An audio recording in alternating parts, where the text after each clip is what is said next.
السلام عليكم من جديد، مرحبا بكم معايا في القناه ديالي. اولا كنشكركم بزاف على الدعم ديالكم وكلشي البنات اللي كتبوا لي في الخاص واللي كيشجعوني، لا من العائله ولا من الاصدقاء. بارك الله فيكم. شكرا للناس اللي تاقوا فيا وتابوناو معايا، واللي مازال ما تابوناش كنتمنى يتابوناو ويضغطوا على زر الجرس باش يوصلكم كل جديد ان شاء الله. واللي يحشمنا اليوم غنقدم لكم المسمن كيف كتشوفوا والبراونيز. غنبدا ان شاء الله بالمسمن. فاول حاجه كنحتاج دقيق الفينو. هنا عندي 700 غرام، وعندي الدقيق الفورس او الدقيق الابيض عندي ثاني 700 غرام، يعني نفس الكميه. نتوما كتحكموا في الكميه اللي بغيتو، ديروا الكراماج اللي بغيتو. هنا عندي معلقه ديال سنيده، ممكن تعوضوها بالعسل لان كتعطيه اللون من بعد باش يتحمر لينا دغيا الا كان الدقيق ناقص الجوده. وهنا عندي الملح حسب الذوق، وهنا كندير الخميره، ولكن هنا عندي شي شويه ديال الخميره، يعني ماشي بزاف. انا ضروري كندير في المسمن ديالي الخميره. كاينين الناس اللي ما كيبغيوش يديروها، انا كنديرها. المسمن ما كيضرش، ما كيمحنيش في التقراص ديالو وداك الشيء، كيعطيني نتيجه احسن. انا ملي كنصاوب المسمن ديالي هو هذا. انا كنتقاسم معكم اي حاجه كنديرها انا في داري وكتنجح ليا كنتقاسمها معكم. وان شاء الله غنبدا. غنحتاج الماء من الروبيني، ماشي سخون ماشي دافي، وغنحتاج الزيت والزبده والسميده للتوريق رقيقه. هنايا كاين اللي كيزيد الخميره ديال الكيماويه ولا خماره كيزيدها مع السميده، انا ما غنديرهاش. صافي غادي نبدا ان شاء الله نعجن. غادي نخلط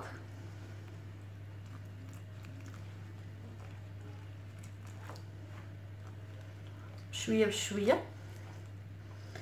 تبارك الله دابا البنات كلهم كيعرفوا يديروا. هنا نزولا على طلب الاخت حياه، هي اللي كانت قالت لي ديري لينا المسمن. وانا اي حاجه كنديرها كما قلت لكم غادي نديرها في القناه، وغتبقى اللي بغى شي حاجه غيلقاها في القناه ان شاء الله. الله يوفقنا ويوفقكم. الهدف راه هو الانسان يزيد القدام، وحتى حنا راه ديما كنتعلموا، راه ماشي تزادينا معلمين. راه دابا نيت شحال من حاجه كتوقف عليها، راه كتقلب عليها في يوتيوب ولا كتجتهد وكتجرب يعني ماشي لهلا يحشمنا.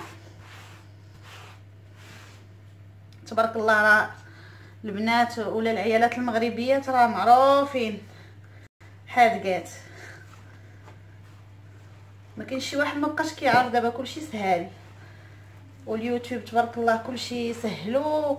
انترنت ماشي بحال شحال هادي، خصوصا الناس اللي في الغربه راه كانوا باش يتعلموا الحاجه خصهم يخسروا الفلوس في التليفون ويعيطوا لوالديهم باش يتعلموا.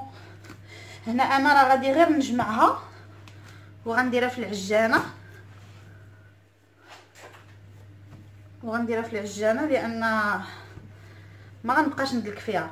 ولا ما بغيتوش تدلكوها، ما قدرتوش تدلكوها، غادي غير تجمعوها، ما يبقاش الطحين كيبان، وديوها وتجيبوها واحد شويه وغادي ديروها في واحد البلاستيكه. العجينه راه ما خصهاش تكون قاصحه بزاف، هذه اللي حيت انا كندير فيها داك شويه د الخميره، وما خصهاش تكون مرخوفه. سمحوا لي كيتزعزع.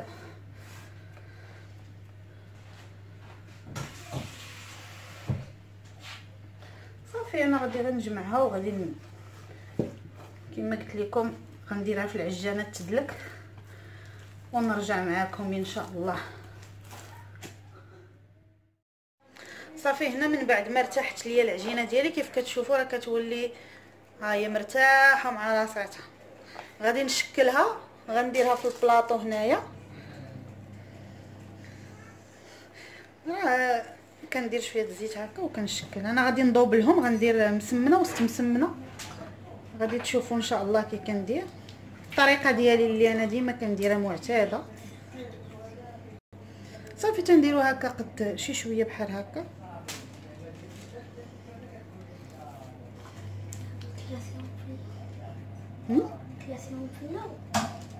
في الارض ماشي مشكل.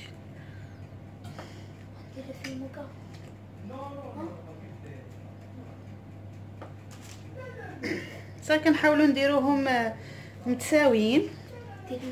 انا غنكمل التشكيل وغنرجع معكم. وهنايا راه من بعد ما شكلتهم وقاديتهم خرجوا لي هاد الكميه هذه. كتحاولوا تخرجوهم زوجيين، يعني باش يجيوكم جوج مع جوج، حيت غادي ندير وحده في وسط وحده. صافي هنايا كندهنهم بالزيت، حيت انا ملي كنكون كنكور ما كنقويش ليهم الزيت باش ما تدخلش ليا العجينه فيها الزيت بزاف ويجينا ميدم. صافي هنا غندهنو مزيان وغنغطيه بالسلوفان وغنخليه يرتاح واحد شويه باش ما يمحنيش. هو اصلا راه دابا طايع العجينه، واحد 10 دقائق 5 دقائق 10 دقائق ونبدا نخدم. صافي ونشوف البراونيز ديالي فين وصل. هنايا البراونيز ديالي خرجته من الفران. راه بعض المرات كطلع لكم شويه شي تبويقه بحال هكا، كتقدروا توركوا عليها منين يكون سخون. صافي راه تترجع لبلاصتها. هنا غادي نخليه يبرد ليا مزيان، وفي الاخر ديال الفيديو ان شاء الله غنقدم لكم كلشي. وهنايا غادي نبدا نشكل. هي ارتحت ليا العجينه شويه. انا كنرتاح فيها التبصيل احسن من القصريه، حيت فيها واحد ديفو كتقطع ليا المسمن.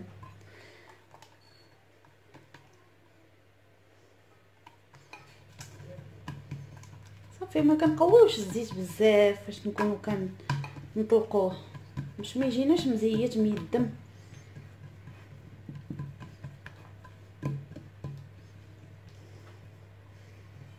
راه العجينه مطلوقه، اللي ما بغاش يقرص يقدر يدير هاد العمليه هذه، تبقاو تجبدوا فيه هكا في الجناب.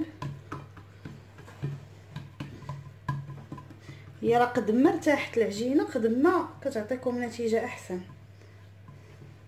انا راه ما كنديرش الزيت بزاف كما قلت لكم.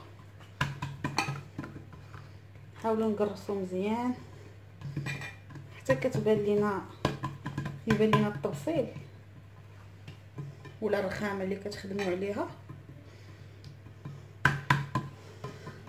صافي هنا غندهن بالزبده، راه بحراره المطبخ الزبده في المطبخ غير شويه ماشي بزاف، ما كنقويش بزاف. نديروا شويه ديال الزيت بحال هكا غير شيشه. صافي كندير السميده حتى هي ما تنقويش بزاف باش ما يقصحش ليا المسمن. صافي كنطوي. انا هذا هو المسمن ديالي اللي تندير ديما، تنبقى نرش هكا، ندير شويه الزيت. الزبده كنديرها غير لداخل. صافي وكنطوي كنحطها على جنب. نجيب وحده اخرى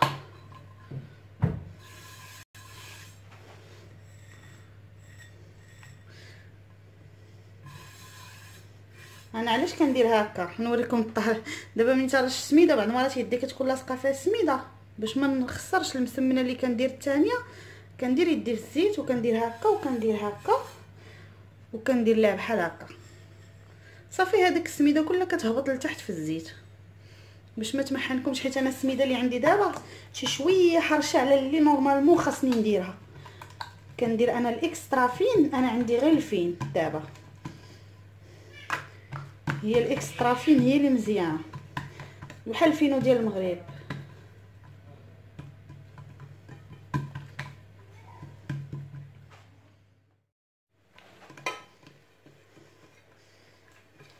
صافي كنطلق عادي، داكشي راه متعارف عليه. كاين اللي كيطويه على هنايا وحده وهنايا وحده وعاد كيطويه وعا باش كيبقى يلوي فيه. المسمن راه ما خصوش بزاف ديال التعقيدات. بالنسبه ليا انا الا درت وحده وسط وحده طريقه ناجحه 100%. كيجيكم المسمن مزيان، وهذيك شويه د الخميره راه فيها بزاف ديال الاسرار. ما كتخليش مسمن كيبان مدسم منين كيتحط ما تقدرش تقيسو، خصوصا الناس اللي عندهم مشاكل ديال المعده وداك الشيء ما تيشوفوا المسمن بحال هكا ما تيمسوهش.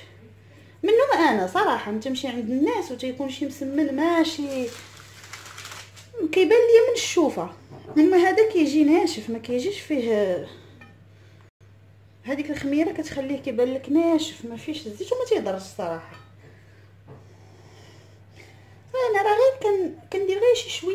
ما كنديرش بزاف باش كنفرق صافي. وهذه هي المسمنه ديالي. انا كندير مسمن كبير، تقدروا تصغروه نتوما الا بغيتوا.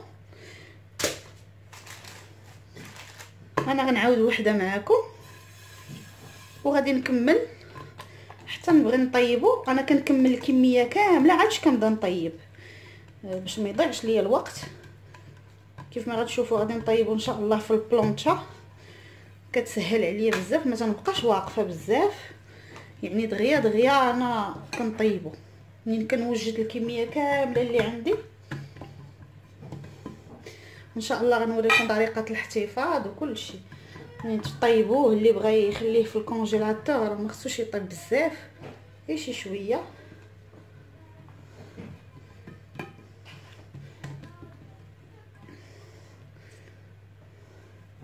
صافي كندهن بديك شويه ديال الزبده بحال هكا كما كنقول لكم السميده.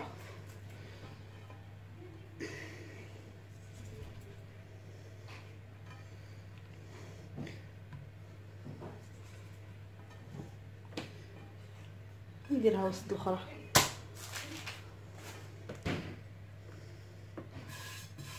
ديما كما قلت لكم كنحيد. كاين اللي كيدير هذيك القضيه ديال القرعه وكيدير فيها السميده ولا وكيتقبها وكيبقى يرش. ما نعرف، انا هكا كنخدم. كل واحد والطريقه ديالو كما كنقول لكم ديما. اسمحوا لي ما نقدرش نقفضكم امي، انا راه مولفه كنقفضهم، ولكن هادشي اللي عطا الله. غتشوفني شي وحده تقول لك هذه راه مخموجه كمامها مدلين. لا اله الا الله. ايوا كنتمنى تجربوا هذا المسمن ويعجبكم ان شاء الله. مازال غادي ندير لكم مسمن اخر، كاين بزاف ديال الوصفات. غير تبعوني وشجعوني، انا محتاجه الدعم ديالكم. انا يلاه بديت كما قلت لكم ديما كنقول لكم رانا يلاه بديت وباقي بزاف شحال خاصني. ولكن الحمد لله بشويه بشويه. صافي انا غندير هذه وسط هذه وغادي نكمل انا راسي ونتلاقاو باش نطيبوا ان شاء الله المسمنات ونوريكم كي كندير. وهنايا من بعد ما كملت التشكيل ديال المسمن ديالي كملته كامل، راه باقي عندي في بلاطو اخر. هنا درت البلونطه ديالي تسخن ولا المقله ولا اللي بغيتو نتوما. صافي غادي نقرصها.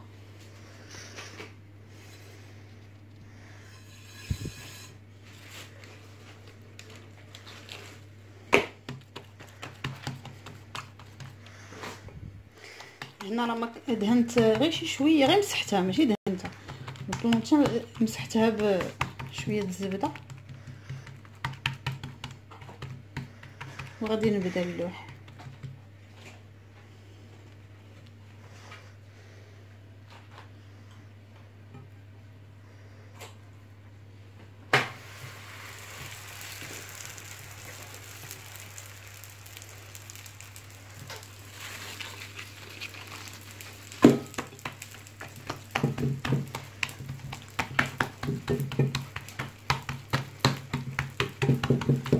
راه كنكتفي غير بالزيت اللي كنقرص به، ما كنعاودش نبقى نرش بالزيت.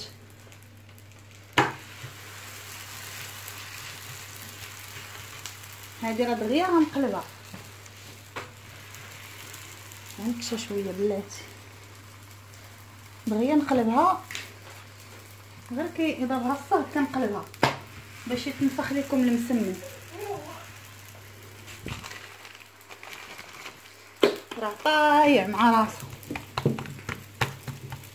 انا راه هاد المسمن راه كبير، اللي بغا يديرو صغير راه يديرو صغير.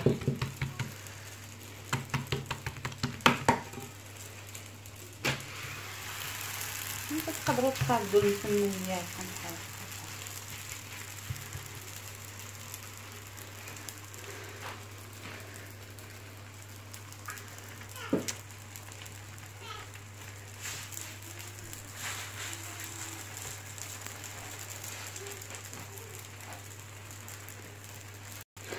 دخت. ما عارفه شنو ندوز. صافي هذا غنقلبها حتى هي، ما كتخليوش بزاف، نتسنى عادي.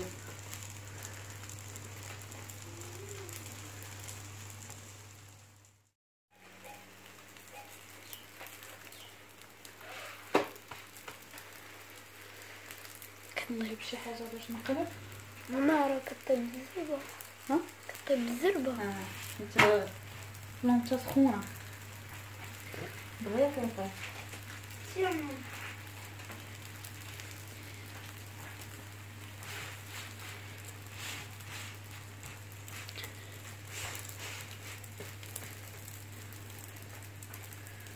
انا نكمل معكم صافي، كنخليوه يطيب بحال هكا حتى كنكمل كلشي بشويه بشويه. انا هنايا غادي نطيب غير اللي غادي غنطيب غير هذوك اللي غادي نحط لكم في طبق التقديم، والشي الاخر غادي غير نصهدو، غادي نوريه لكم كيفاش كنخليه.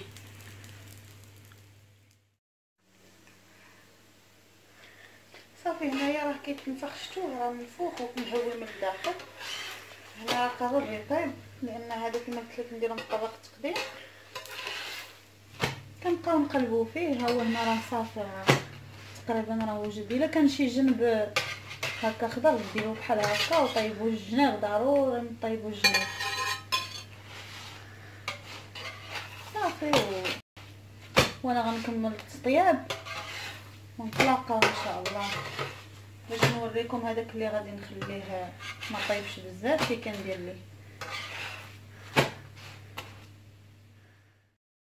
وهنا ها هو المسمن اللي طاب ليا، لا ها هو الاخر هنايا راه قلبته وغادي نخليه بحال هكا، ما غاديش نطيبو بزاف. قلبته ها هو منين ولا غير شي شويه هكا، نخليه غير واحد شويه وغادي نحيدو باش نديرو في الكونجيلاتور ولا نخليه في الثلاجه تنبغيه. شوفوا المسمن كي كيجي، شوف راه كيجي محلول وراه سخون ومقرمش ومقرمش. ها نقدر ناكل. تاكل وليدات. ها هو كيجي محلول و راه سخون عاديه. المهم ما كنضربوه ما والو، راه ضارب راسو صافي.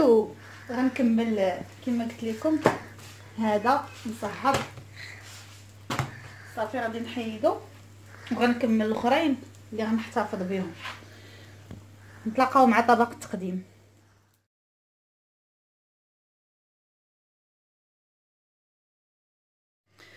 بالنسبه للبراونيز غنحتاجو ان شاء الله 5 ديال البيضات. انا عندي هنا صغار، الحجم صغير. الا كان عندكم الحجم الكبير غديروا 4. عندي هنايا 61 غرام ديال الكركاع، ممكن ديروا كميه اكثر حتى ل 200 غرام. انا كندير غير قليله لان ولادي ما كيبغيوش ليا بزاف الكركاع، ولا تعوضوها حتى بالنوازيت لا بغيتو. عندي هنايا 60 غرام ديال الطحين، انا عبرته بالمعلقه عطاني 3 ديال المعالق ما عامرينش بزاف. وعندي هنايا 40 غرام ديال الكاكاو مر، حتى هو بالمعلقه 3 د المعالق، غير هو ما كيوزنش بزاف بحال الطحين. سبحان الله العظيم الطحين كيوزن اكثر منه، هو خفيف بزاف. المهم هنا 40 غرام 3 د المعالق، تما 60 غرام 3 د المعالق ديال الطحين. وهنايا عندي 200 غرام ديال الزبده تكون من النوع الجيد. وعندي 200 غرام ديال الشوكولا فيه 52%، ضروري يكون من النوع الجيد صافي. وغادي ننتقل انا باش غادي ندوب الزبده ديالي. غندوب الزبده مع الشوكولا على نار مهيله باش ما يتحرقش لينا الشوكولات، وغادي نرجعوا باش نكملوا. سمحوا لي نسيت السكر حتى مشيت ندوب الزبده والشوكولا وتفكرت السكر. عندي 150 غرام ديال السكر، هادشي اللي كاين. وهنايا غادي نبدا من بعد ما دوبت الشوكولاط مع الزبده غادي نبدا نخلط في المقادير. وكيف كتعرفوا دابا الواحد ملي تيكون كيدير الحاجه ديما، انا ما رديتش البال السكر سمحوا لي وصافي على هذه النقطه. انا كندير بزاف د الحوايج مره واحده، كنحاولوا غير شي شويه تفاديا الا كانت شي حاجه في الطحين الطحين والكاكاو بطبيعه الحال كيتكور كيف كتشوفوا.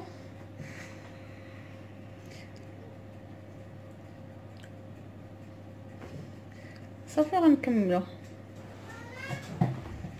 انا غنبدا بالطحين والكاكاو،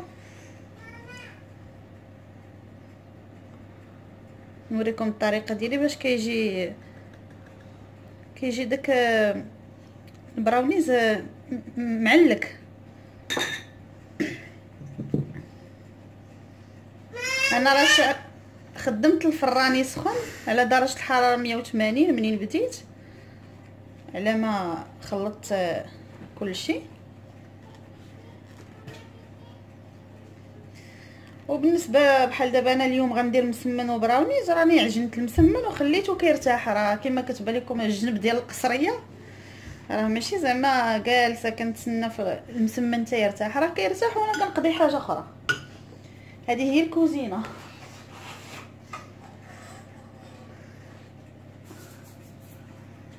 هنايا راني ذوبت الشوكولاطو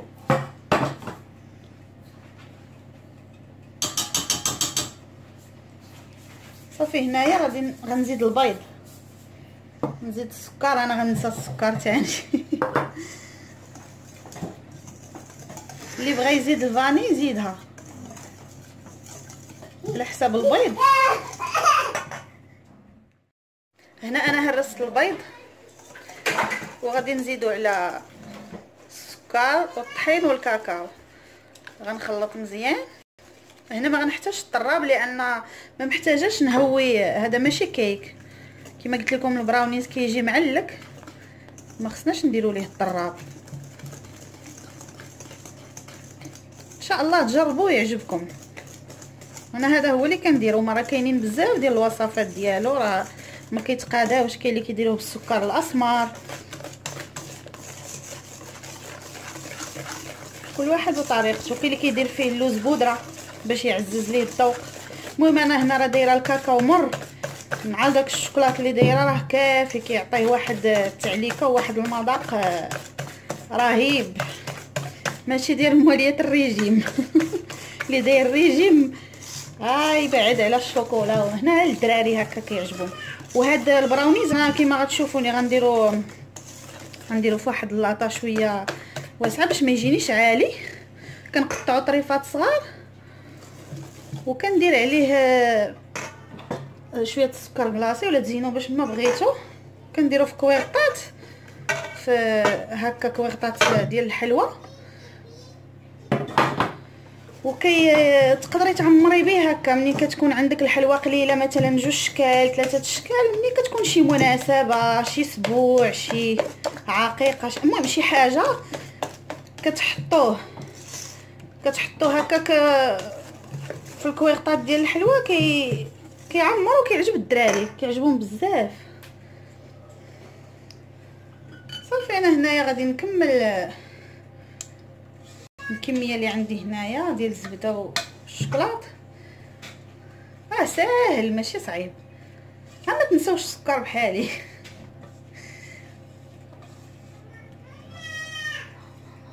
اسمحوا لي على الاصوات.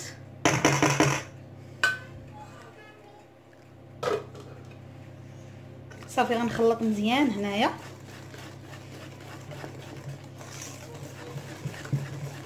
انا راه جبت حدايا الفاني،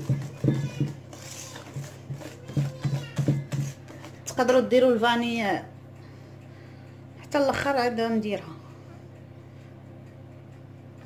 هذا الفاني السائل. نتوما ديروا واحد الساشي ديال الفاني الا بغيتو على حسب البيض وصافي. اما ريحه الشوكولاط راه عاطيه مع الزبده، ما كاين ما بين كاع البيض صراحه. صافي غنخلطو مزيان وغنديروا الكركاع ديالنا. صافي وغادي نجيب اللاطه باش نديرو فيها ونديروه في الفران. صافي هنايا انا درت المول، هنايا درت فيه ورق الطبخ وغادي ندير فيه العجينه ديالي. ممكن ديروه عرض من هذا باش تجيكم رقيقه كما قلت لكم.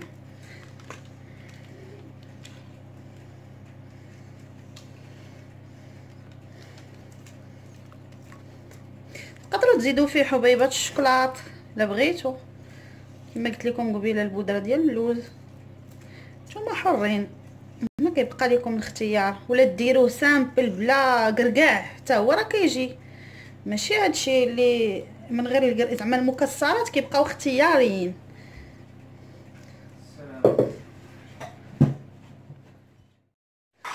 صافي هنا من بعد ما سرحت العجين ديالي غنديرو يطيب. كما قلت لكم راني مسخنه الفران على درجه حراره 180، غنخليه واحد 15 دقيقه وغنشوف نقدر نرجعو الفوق غير شي شويه حيت هو كتكون فيه واحد الطبقه من الفوق غير شي شويه يشد راسو، هو ما تيبغيش يطيب بزاف باش يبقى لينا معلق. المهم 15 دقيقه الا كثرتو ثلث ساعه 20 دقيقه. وهنا هذه هي النتيجه النهائيه ديال المسمنات ديالي. هنايا الا كنتو كتشوفوا التوراق راه مورق. وهنايا البراونيز انا هنايا قطعت وحدين كبار وحدين صغار باش تشوفوا. الا درتوهم صغار بحال هكا راه يخرجوا لك كميه كبيره. وهنايا ها الشكل ديالهم، هادو اللي قطعت كبار اللي كتشوفوا راه كيجيو مزوقين وكيجيو معلكين. هذا كتقدروا تحطوه في شي طبيسيل هكا وتزوقوا باش ما بغيتو ديروا كريم انجليز ولا شويه ديال لاكلاص من الفوق بحال هكا، ولا اللي بغيتو اللي عجبكم كتزوقوا به، ولا تحطوه هكا راه كيجي زوين. وهنايا هادو المسمنات اللي خليتهم ما طايبينش بزاف، كي شفتوا راه كنخليهم هكا محلولين باش يبردوا مزيان، من بعد كنجمعهم ونديرهم في الصاك ديال الخاص بالكونجيلاتور وكنديرهم في الكونجيلاتور. كنتمنى هادشي يعجبكم، وإلا عجبكم وكنتو اول مره غتشوفوا لا فيديو ديالي ولا لي فيديو ديالي كنتمنى تابوناو معايا وتضغطوا على الجرس باش يوصلكم كل جديد ديالي، وتديروا لي جيم باش نتشجع ونزيد القدام، وبارطاجيو لا فيديو مع عائلاتكم وصحابكم، والله يجازيكم بخير.